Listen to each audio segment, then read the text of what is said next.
Assalamualaikum warahmatullahi wabarakatuh. Perkenalkan, nama saya Rehan Noval Atalah, NIM 190606121, jurusan Ilmu Ekonomi. Baiklah, pada kesempatan kali ini saya akan menjelaskan atau membahas tentang persoalan ekonomi. Manusia lahir dan ada dengan segala kebutuhannya. Pada awal peradaban manusia, kebutuhan ini terbatas dan bersifat sederhana. Makin banyak dan makin bervariasi pula kebutuhan manusia. Di lain pihak, alat pemenuh kebutuhan manusia terbatas adanya.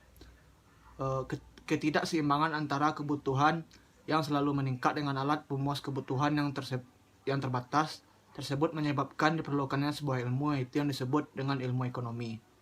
Ilmu ekonomi dikembangkan oleh pakar ekonomi, telah makin maju dan canggih. Akan tetapi, ini bukan berarti semua persoalan manusia lantas bisa diatasi.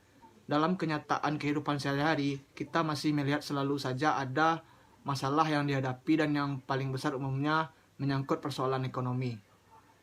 Tentu tidak semua orang sependapat dengan argumentasi di atas, sebab tidak semua persoalan di dunia ini menyangkut persoalan ekonomi, ideologi, politik, sosial, budaya, agama, dan keamanan, dan lain-lain.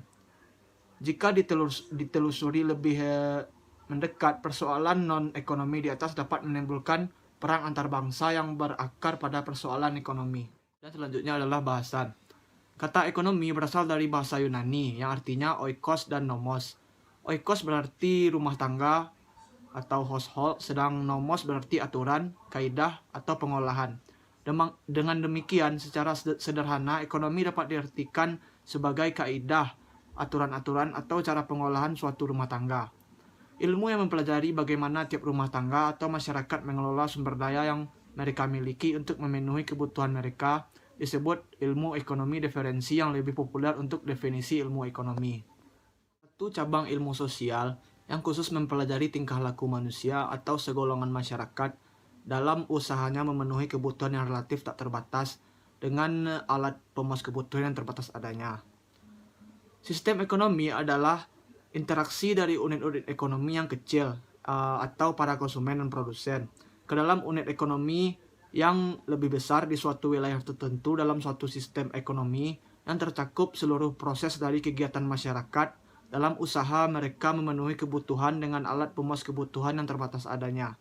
Bentuk sistem dengan corak keputusan pertama atau lebih banyak diserahkan pada kemauan seorang per orang disebut sistem liberal atau kapitalisme.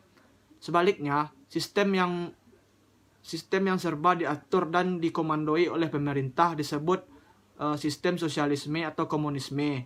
Di antara kedua bentuk sistem tersebut terdapat bentuk antara yang disebut dengan perekonomian campuran atau mixed economy.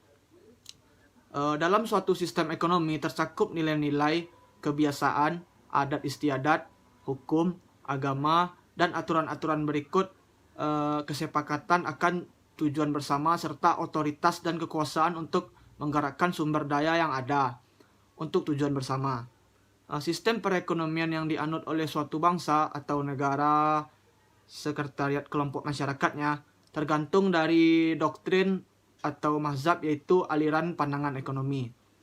Variasi dari aliran-aliran sangat banyak, mulai dari doktrin ekonomi yang dikembangkan pada masa Yunani kuno, aliran fisikrat, klasik, neoklasik, sosialisme, sampai yang terakhir neoklasik atau neoklasik. Karena aliran ekonomi sangat banyak, diperlukan mata kuliah khusus untuk mempelajarinya yang disebut dengan perkembangan pemikiran ekonomi atau sejarah pemikiran ekonomi. Dan selanjutnya adalah ruang lingkup. Pada bab 1 dijelaskan bahwa bab 1 adalah bab pendahuluan.